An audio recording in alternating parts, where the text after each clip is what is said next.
నిషేధించబడిన రాయి మూలకు తలరాయిగా మార్చబడను. ఉపయోగపడని నిన్ను ఆయన నీవే ఒక మెయిన్ క్యారెక్టర్గా నిలపగలిగిన వాడు. మత్తయి సువార్త 20వ అధ్యాయము 1-2 వచనాలు మనం చూసినట్లయితే, ఒలీవల చెట్లున్న కొండ బెత్పగే అనే ఊరిలో కనపడుతుంది. ఒలీవల చెట్లున్న స్థలం అసలు పచ్చని స్థలం, ఎక్కువగా ఒలీవల నూనె తీసే స్థలం, ఎక్కువగా ఒలీవల చెట్లు పెరిగే స్థలం, అనగా పని ఎక్కువగా ఉండే ప్రాంతం. ఆ ప్రాంతములో ఒక 2 గాడిదలు పక్కన కట్టవేయబడ్డాయి.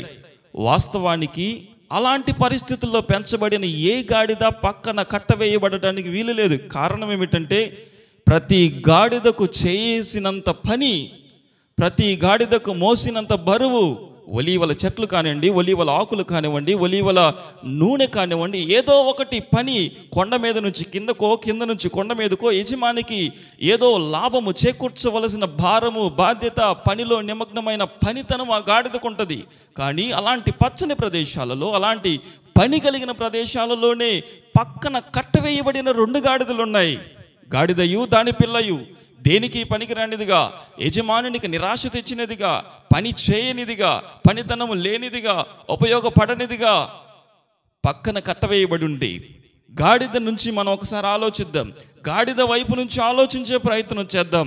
ఒకవేళ గాడిద అనుకోని ఉండవచ్చు, నన్ను అందరూ నెట్టివేశారే, నన్ను అందరూ పక్కకు త్రోసివేశారే, ఏదో చిన్న అనారోగ్యం వచ్చిందని, ఏదో బాధ కలిగిందని, అందరిలాగా నన్ను గౌరవించట్లేదు, అందరిలాగా నాకు తిండి పెట్టట్లేదు, అందరిలాగా నన్ను చూడటం లేదు, అందరికి ఇచ్చిన విలువ నాకు ఇవ్వటం లేదు అనుకొని బాధపడి ఉండొచ్చు.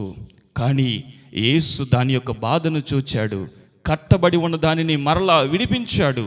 అదే గాడిద, ఏ గాడిదైతే ఏడ్చిందో, ఏ గాడిదైతే కట్టవేయబడిందో, ఆ గాడిద యేసునిక్కించుకొని ప్రయాణం చేసే గాడిదగా మారింది. ఆ గాడిదే గొప్ప ఘనతకు తీసుకుని రాబడింది.